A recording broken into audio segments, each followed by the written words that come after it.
하나님의 말씀을 보도록 하겠습니다. 마태복음 18장 21절에서 35절까지 말씀입니다.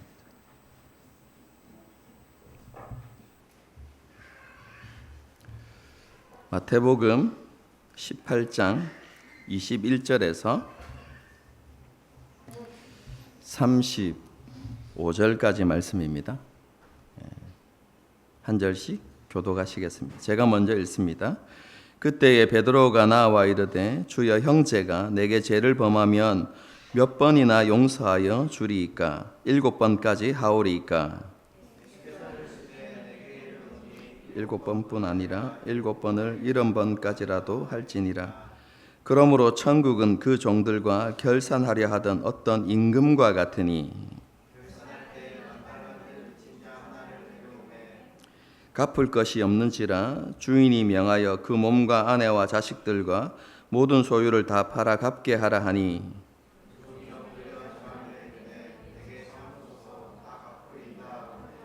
그 종의 주인이 불쌍히 여겨 놓아 보내며 그 빚을 탕감하여 주었더니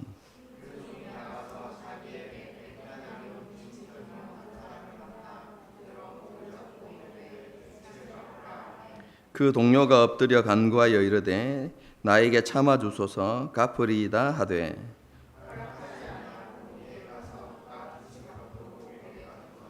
그 동료들이 그것을 보고 몹시 딱하게 여겨 주인에게 가서 그 일을 다 알리니,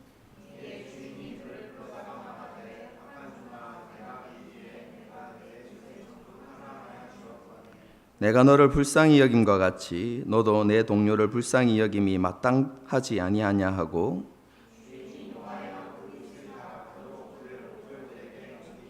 함께 읽습니다. 너희가 각각 마음으로부터 형제를 용서하지 아니하면 나의 하나님 아버지께서도 너희와 같이 하시리라. 아멘. 오늘은 창세기를 잠시 중단하고 지난 주일에 예고했던 것처럼 용서에 대해서 한번 생각해 보도록 하겠습니다. 지난번에도 한번 말씀드린 적이 있는데요. 고대 사회, 특히 그리스 로마 시대에는 용서를 중요한 덕이나 가치로 여기지 않았습니다. 그 시대가 가치 있게 생각하고 중요하게 여기는 것은 지혜와 정의, 용기와 절제와 같은 것들이었습니다. 그 당시 용서를 베푸는 것은 나약한 사람들이나 하는 것이라 이렇게 생각을 했고요. 덕 있는 사람은 용서받을 필요가 없다 이렇게 생각했습니다. 어떤 철학자는 용서는 영혼의 질병이다 이렇게까지 이야기했습니다. 여러분, 오늘날에도 용서의 가치와 중요성이 점점 쇠퇴하고 있습니다. 왜냐하면 오늘날 최고 가치가 자아실현이 되어버렸기 때문에 그렇습니다. 자아실현을 추구하는 문화에서는 명예와 권리를 더 중요시합니다. 그렇기 때문에 타인을 존중하는 윤리인 용서와 관용과 같은 이런 가치들은요, 덜 중요하게 여겨집니다. 이렇게 용서의 가치가 점점 사라져가는 시대를 우리가 살아가고 있지만, 우리는 용서가 그리스도인에게 중요한 특징이라는 사실을 인식하고 용서를 베푸는 삶을 살아갈 수 있어야 합니다. 용서는 우리가 선택할 수 있는 사항이 아닙니다. 반드시 실천해야만 하는 책임이고 의무입니다. 예수님께서 직접 우리에게 명령하신 것이고, 서신서를 보아도 반복해서 강조하고 있는 것이 용서라는 주제입니다. 오늘 본문에서도 이러한 용서에 대해서 우리에게 잘 말해주고 있죠. 너무나 잘 알고 있는 왕에게 1만 달란트 빚진 종에 대한 이야기이죠. 알고 있지만 한 번 더 요약하겠습니다. 어떤 나라의 한 왕에게 1만 달란트 빚진 종이 있었습니다. 여러분, 1만 달란트가 어느 정도 되죠? 2년 전에 제가 한번 이야기한 적이 있습니다. 노동자가요, 약 20만 년, 20년 아니고 20만 년 일해야 겨우 갚을 수 있는 돈이 한 푼도 쓰지 않고 그렇게 모아야만 갚을 수 있는 그런 천문학적인 금액입니다.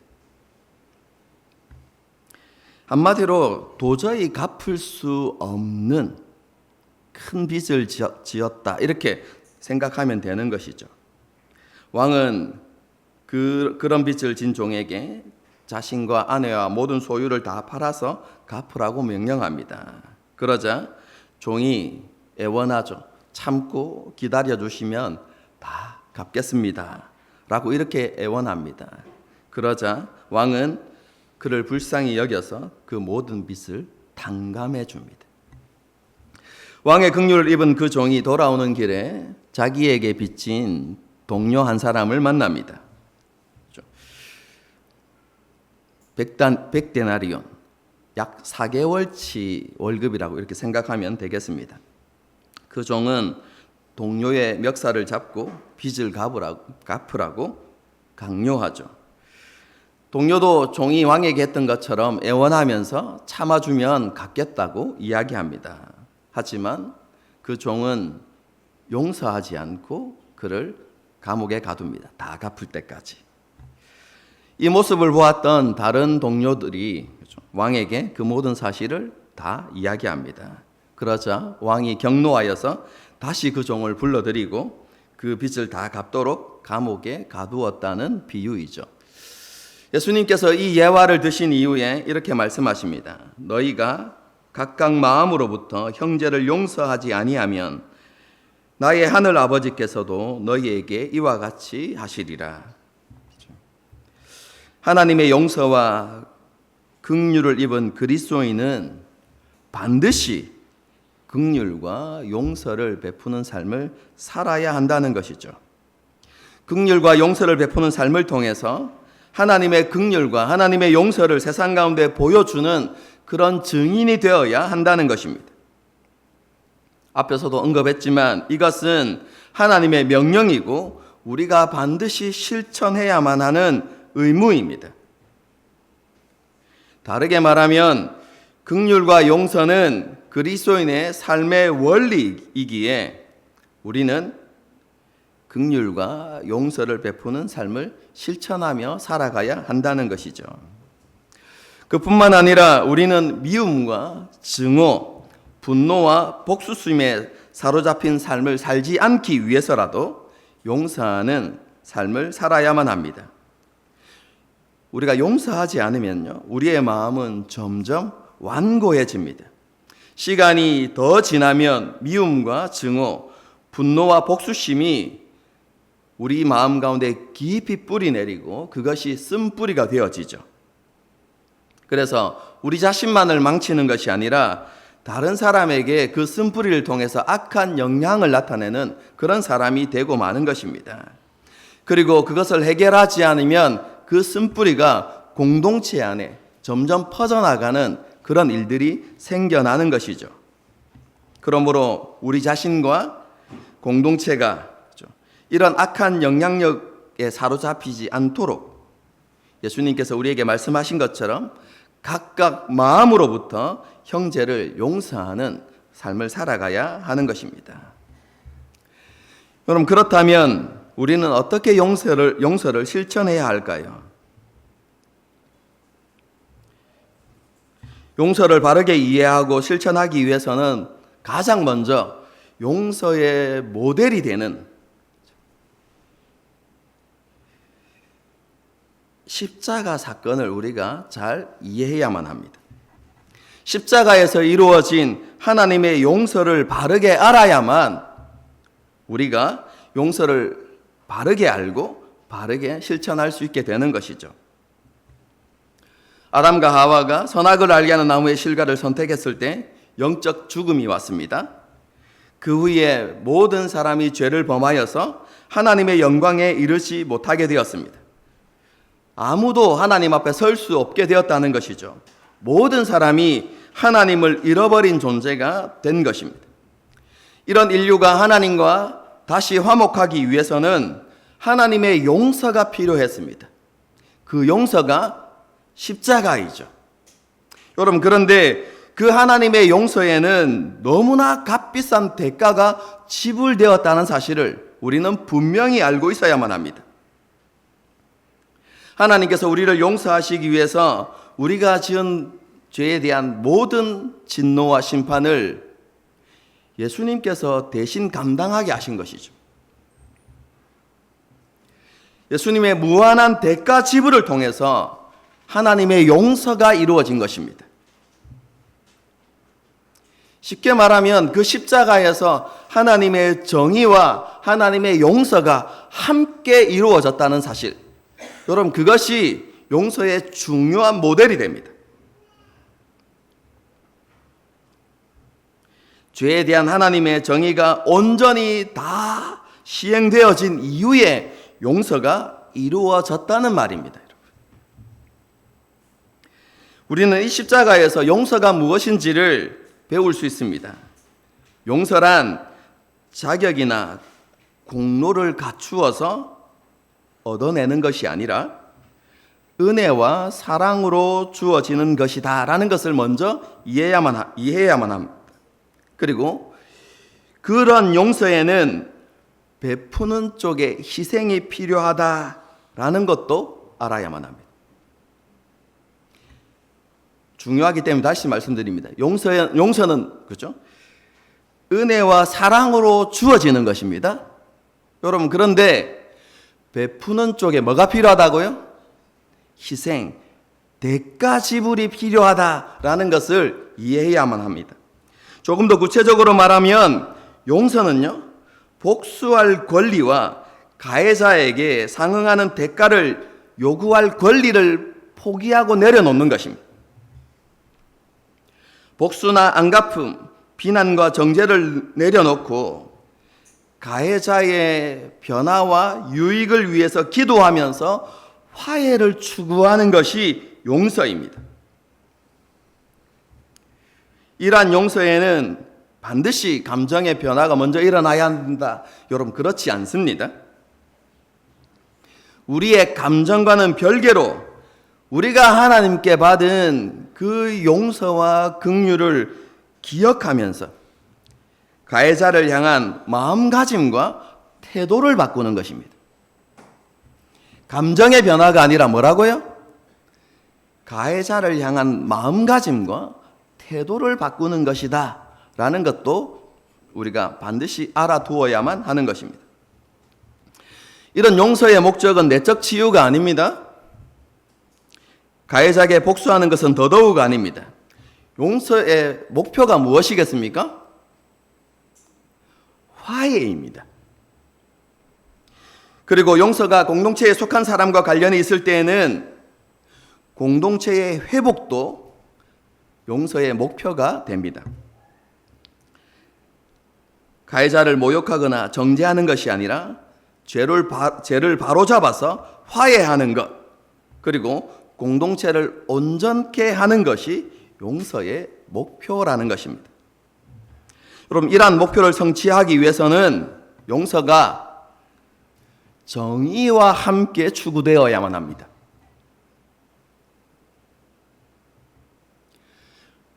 교회에서 혹은 많은 성도들이 용서를 은혜의 개념으로 오해하는 경우가 너무 많습니다. 그런데 그것은 용서에 대한 바른 이해가 아닙니다.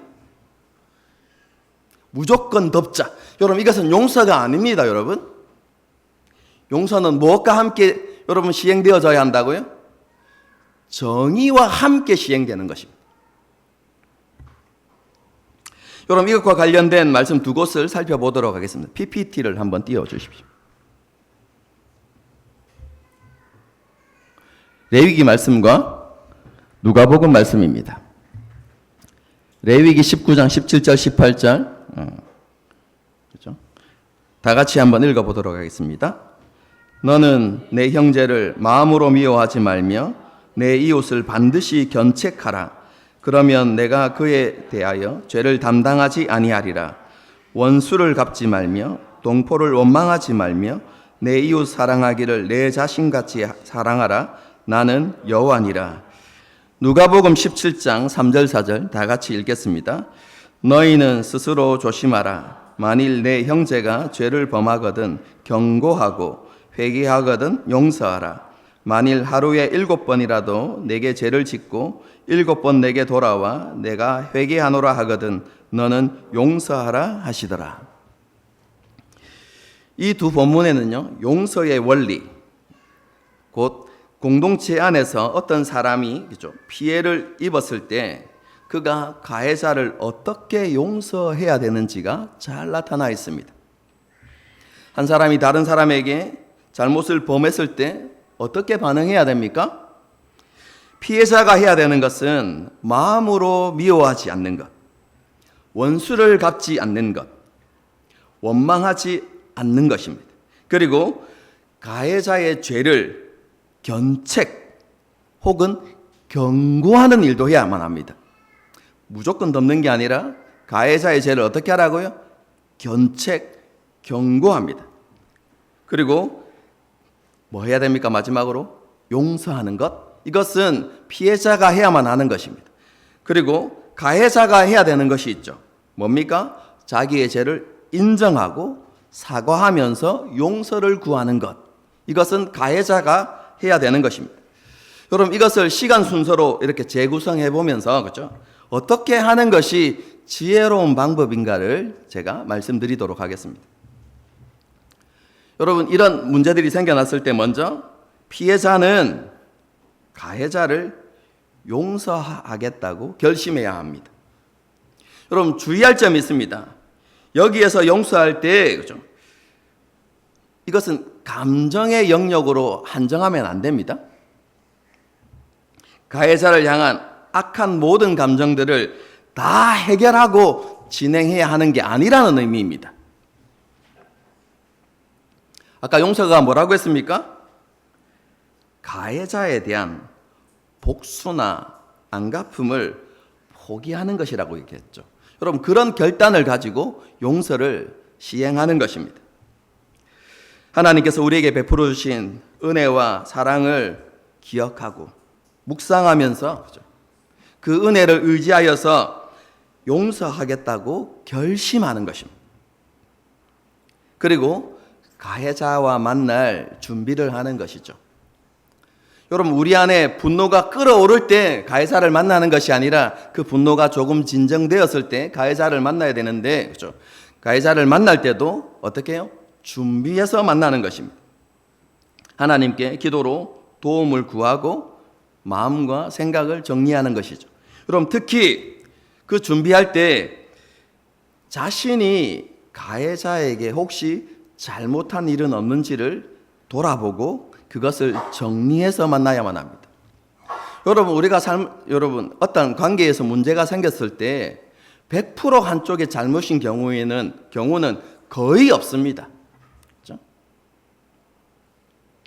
그렇기 때문에 그 사람을 만날 때 내가 그에게 잘못한 것은 없는지를 이렇게 돌아보고 그 생각들을 정리해 가는 것이죠. 여러분, 그리고 그 가해자와 만남의 시간을 정하고 만나서 어떻게 해야 됩니까? 제일 먼저 자신이 가해자에게 잘못한 점이 무엇인지를 정확하게 이야기하고 사과하고 용서를 구해야만 합니다. 왜 먼저 그렇게 시작해야만 합니까? 여러분, 그 자리가 가해자를 비난하거나 정죄하는 자리가 아니라는 것을 나타내는 것이고, 여러분, 대화를 조금 더 이렇게 잘 풀어갈 수 있도록 하기 위해서 그렇게 하는 것입니다. 그래서 자신의 잘못을 먼저 정직하고 솔직하게, 여러분, 분명하게 이야기하고 어떻게 해요? 사과를 구하는 것입니다.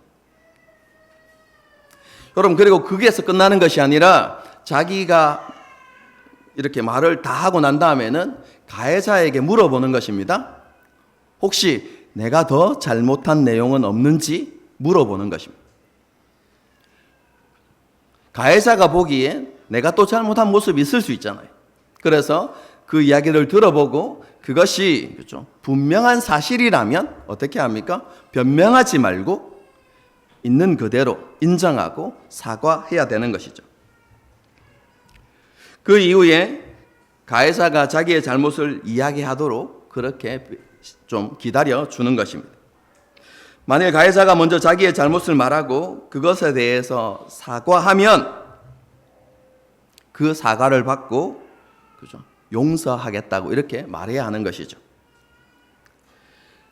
그런데 가해자가 자기의 잘못을 이야기하는데, 그죠? 자신이 보기에 너무나 부족한 것 같다. 그리고 자기의 잘못을 이야기하는데 말하지 않는 것이 있는 있으면 어떻게 해야 됩니까? 그것을 솔직하고 정확하게 이야기합니다.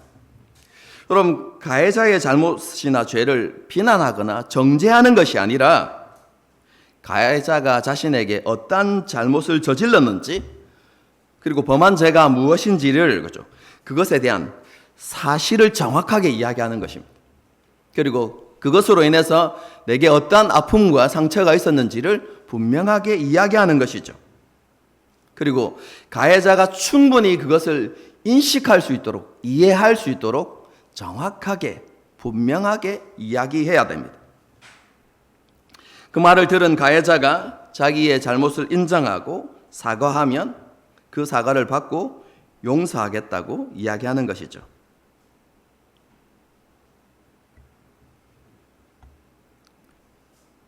그런데 이 과정에서 가해자가 자신의 잘못은 그냥 인정은 하지만 사과하지 않거나 용서해달라는 말을 하지 않는다. 여러분, 그럴 때는 내가 당신을 용서합니다라는 표현을 쓰지 않는 것이 저는 조금 지혜로울 것 같습니다. 그렇죠? 그냥 그 사람이 인정하면, 그러면 그냥 내가 그 모든 일을 덮겠다, 이런 표현으로 좀 사건을 마무리하는 것이 더 지혜로울 것 같다라고 저는 개인적으로 생각합니다. 왜냐하면 그가 사과를 하지 않았는데 내가 용서한다라고 이야기하면 조금 이렇게 건방져 보일 수 있잖아요. 그렇죠? 그리고 불필요한 오해를 살 수 있기 때문에 그렇게 하지 않는 것이 지혜롭겠다. 그것은 제 개인적인 생각입니다. 그런데 먼저 이렇게 가해자가 자기의 잘못을 이야기해야 되는데 주저하거나 말하기 어려워한다. 그러면 그렇죠, 피해자인 자신이 먼저 그 이야기를 이야기하는 것이죠. 그 사람의 잘못과 죄로 인해서 자기가 받은 상처들과 아픔들과 고통을 솔직하고 정확하게 이야기하는 것이죠. 그 이후의 반응은 앞에와 동일합니다. 그럼 이때 주의할 점이 있습니다. 첫 번째는요, 가해자를 만나서 이야기할 때, 그렇죠? 가해자를 존중하는 마음과 겸손한 태도가 있어야만 합니다. 그리고 모든 대화가 정중하고 진솔하게 이루어져야만 합니다. 그래서 제가 분노의 감정이 이렇게 어느 정도 정리되었을 때 그렇게 만남을 가지라고 이야기하는 것입니다. 두 번째로 주의할 점이 있습니다. 그것은 관계 회복은 서서히 단계적으로 이루어져야 한다는 것입니다. 가해자가 사과를 했지만 그것이 진심인지 아닌지는 무엇을 통해서 알 수 있습니까? 그 사람의 변화하려는 노력을 통해서 여러분 알 수 있는 것이죠.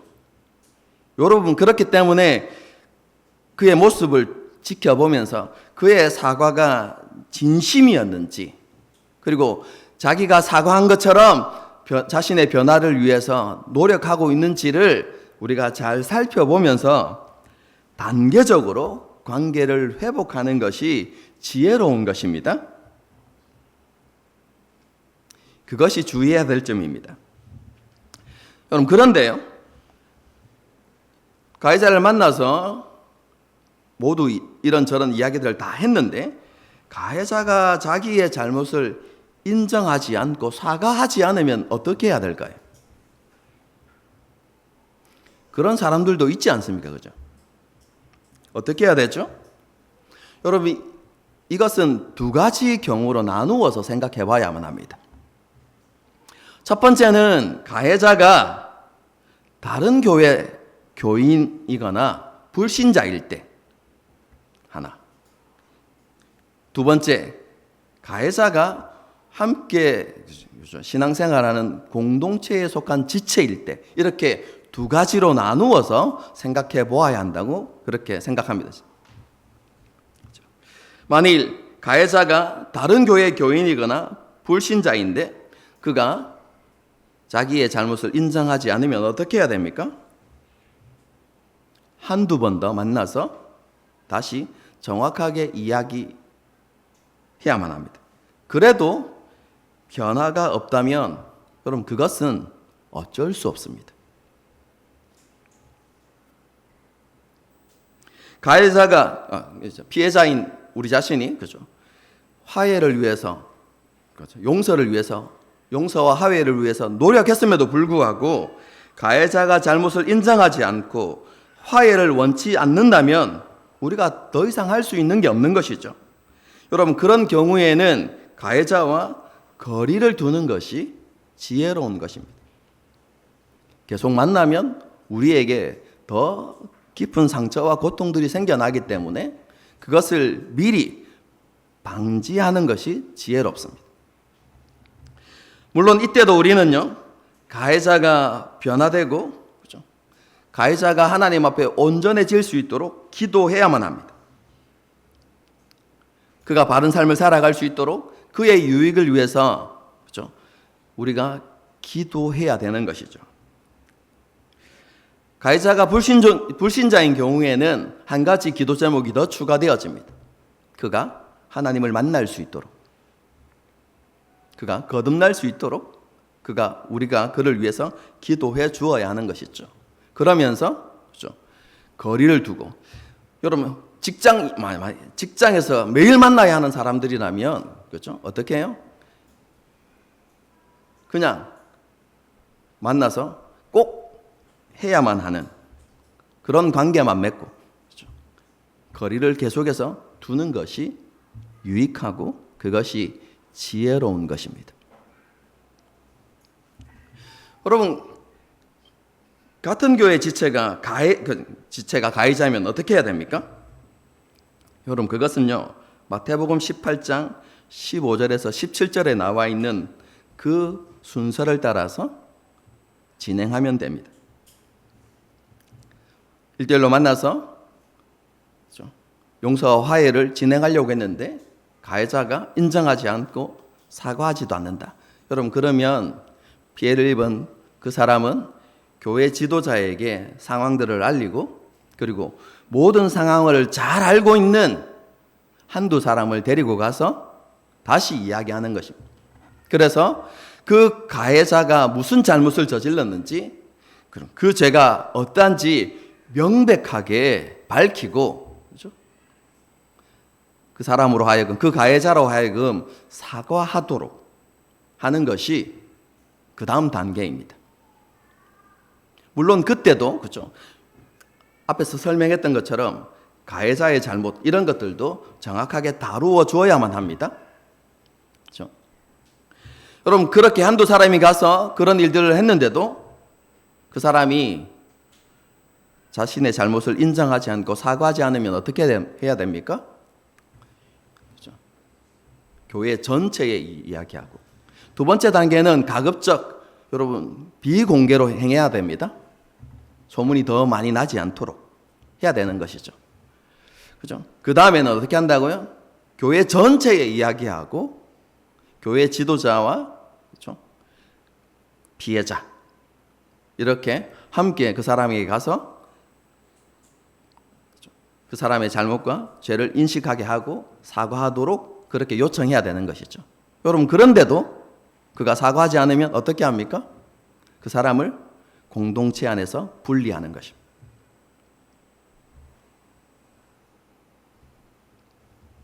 여러분 이렇게 하는 이유가 무엇입니까? 여러분 이렇게 진행하는 것은 가해자를 정죄하고 그를 죄인으로 낙인 찍기 위함이 아닙니다. 한 영혼을 살리고 회복시키고 구원하기 위해서 그렇게 하는 것입니다. 여러분 권징의 목적은 정죄와 심판이 아닙니다.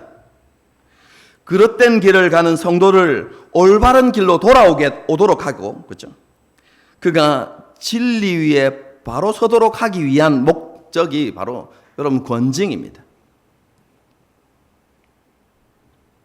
성도가 제 가운데 살아가게 내버려 두는 것은 사랑이 아닙니다, 여러분. 여러분, 자기 자녀가 잘못된 길을 가는데 부모가 그것을 내버려 둡니까? 그럼 그것은 사랑이 아니죠. 똑같습니다. 어떠한 한 성도가 그릇된 길을 가고 죄악의 길을 가고 있는데 성도와 공동체가 그것을 그냥 내버려 두는 것은 사랑이 아닙니다. 그를 바른 길로 이끄는 것이 사랑인 것이죠. 여러분, 그것을 위해서 권징의 단계까지 나아가는 것입니다. 그래서 권징의 목적은 여러분, 이유는 사랑입니다. 진정한 사랑은 가해자를 온전케 하는 것입니다.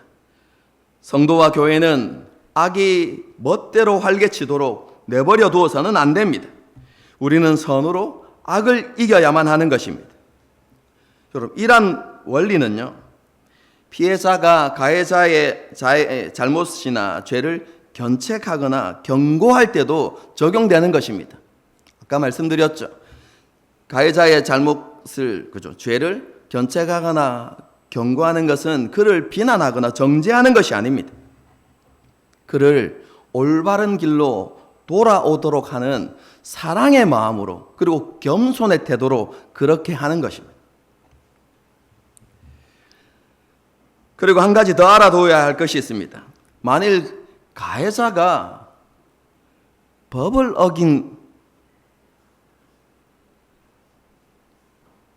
어겼다면 우리는 어떻게 해야 되죠?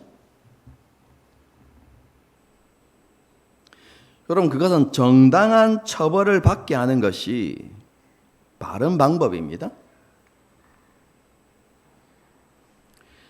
하나님께서 우리를 용서하실 때요, 십자가에서 하나님의 공의와 정의를 훼손하지 않으셨습니다. 그 죄에 대한 합당한 처벌이 이루어지도록 하셨습니다. 여러분, 그렇기 때문에 가해자가 법을 어긴 경우에는 그것에 대한 합당한 처벌을 받게 하는 것이 올바른 것입니다. 여러분, 그런데 교회에서는 이런 일들이 잘 이루어지지 않습니다. 그냥 쉬쉬하고 덮고 넘어가는 것이 덕이고 은혜스러운 것이라고 착각하는 경우가 너무 많습니다. 교회에서 학대가 이루어졌고 성추행 같은 문제들이 일어나도, 그렇죠, 교회에서 어떻게 합니까? 그냥 잊어라, 이렇게, 그렇죠? 용서하고 덮어라.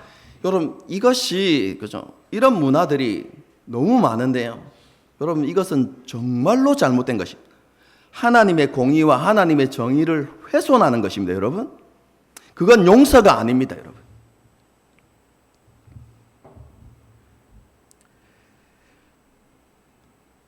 학대나 성추행 같은 범죄가 저질러졌을 때 교회가 정당한 처벌을 막으려고 가해자를 감싸는 행위를 해서는 안 됩니다.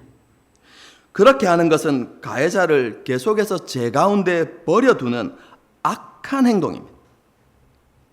그뿐만 아니라 그렇게 행할 때요, 가해자는 더 큰 상처와 고통을 받게 되는 것이죠.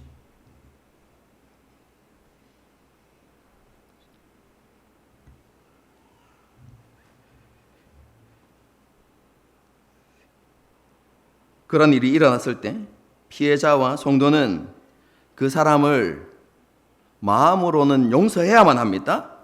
하지만 그 사람의 유익을 위해서라도 그 사람이 그 죄에 대한 합당한 처벌을 받게 하는 것이 더 옳은 것입니다. 그리스도인은 하나님의 형상대로 창조된 어떠한 사람도 악마화해서는 안 됩니다. 가해자일지라도 우리는 그를 가혹하게 그리고 고압적인 태도로 대하지 말아야만 합니다. 정의를 추구해야 되지만 겸손의 마음과 태도를 가지고 행해야만 하는 것입니다. 이렇게 지금까지 어떻게 용서와 화해가 이루어져야 하는지에 대해서 대략적으로 이렇게 말씀을 드렸는데요. 이제 마지막으로, 그렇죠?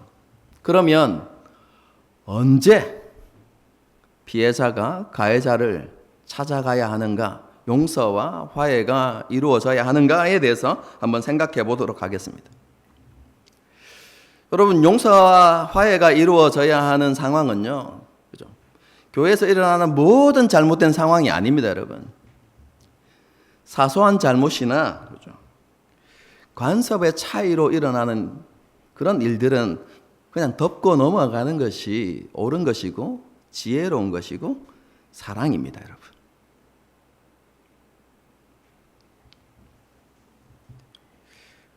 그럼 언제 찾아가야 되죠? 피해자가 가해자를 찾아가서 하나님의 공의와 정의를 세우고 긍휼과 용서를 실천해야 되는 때는 가해자의 잘못이나 죄로 인해서 관계가 깨어질 만한 그런 위협이 있을 때, 여러분, 그런 상황에서 찾아가는 것입니다. 뿐만 아니라 그 가해자의 잘못이 공동체의 거룩함을 훼손하고, 그렇죠? 공동체의 하나됨을 깨뜨리는 명백한 죄일 때 찾아가서, 그렇죠? 정의와 용서를 그리고 화해를 그럼 실천하는 것입니다. 그 외에도 또 한 가지 상황이 있는데요. 피해자에게 상처를 주고 힘들게 하는 잘못과 그런 죄가 명백하게 습관적일 때, 나 자신에게만 그렇게 하는 것이 아니라 만나는 모든 사람들에게 여러분 그런 상처들과 아픔과 고통을 준다면 그때는 찾아가야 하는 것입니다.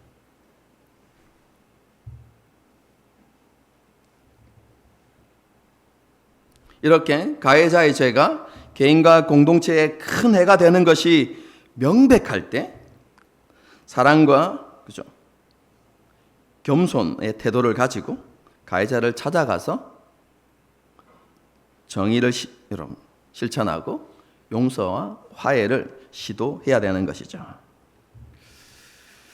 여러분, 이렇게 용서를 실천하는 것은요, 이 용서의 원리를 안다고 해도 쉬운 일은 아니죠. 그럼 그럼에도 불구하고 우리가 그것을 해야만 하는 책임과 의무가 있습니다. 왜요? 하나님의 명령이기 때문이고 그리스도인이 반드시 실천해야 되는 삶의 원리이기 때문에 그렇습니다. 뿐만 아니라 우리는 우리의 영적인 유익을 위해서라도 용서를 실천해야만 합니다. 가해자가 우리에게 입힌 상처와 고통에 매여서, 그렇죠? 힘든 삶을 살지 않기 위해서라도 우리는 이 정의와 용서를, 그렇죠? 화해를 실천해 나가야 하는 것이죠. 여러분, 이런, 그렇죠? 용서를 실천하는데, 그렇죠? 우리에게 도움이 되어지고 근거가 되는 것은 역시 십자가입니다. 그 예수님의 십자가 앞에서 우리는 우리 자신이 정말로 하나님께 용서받을 수 없었던, 용서받을 수 없는 죄인이었음을 다시 기억하고 묵상해야만 합니다. 그리고 우리가 어떻게 하나님으로부터 긍휼과 용서를 입었는지를 다시 묵상하는 것이죠.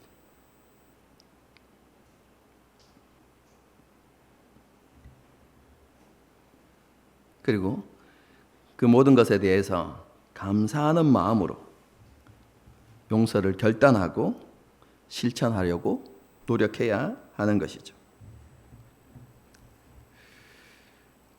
하나님의 자비와 긍휼을 깨닫고 그것을 전인격적으로 경험한 사람은요, 반드시 자비와 긍휼을 베푸는 삶을 살아가게 되어 있습니다.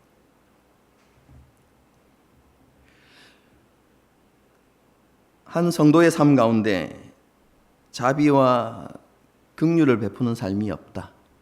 용서를 베푸는 삶이 없다. 여러분, 그것은 그 사람이 하나님의 긍휼과 용서를 깨닫지 못한 증거일 수 있습니다. 하나님의 자비와 긍휼을 입은 그리스도인은요, 사람과의 관계에 있어서 변화가 일어나게 되어 있습니다. 조금씩, 서서히, 단계적으로 그런 변화들이 일어나는 것이죠. 교만하지 않고 겸손히 다른 사람의 허물을 참아주고 이해하려고 노력하고 화평을 추구하는 삶을 살려고 노력하는 것이지요. 참된 제자의 특징이 사랑이고 용서이기 때문에 그렇습니다.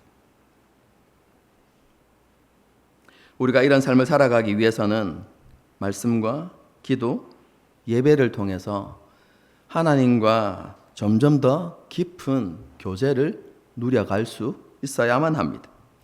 하나님과의 교제를 통해서 하나님의 사랑과 은혜가 우리 안에 풍성할수록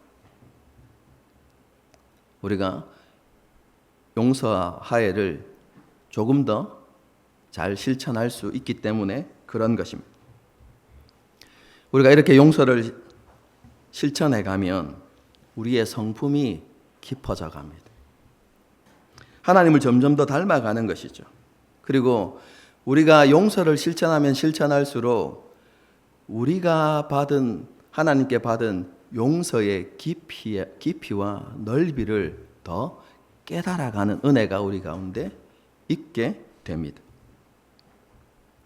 그리고 무엇보다도 우리가 마음의 평안을 누리며 살아갈 수 있게 되는 것이죠.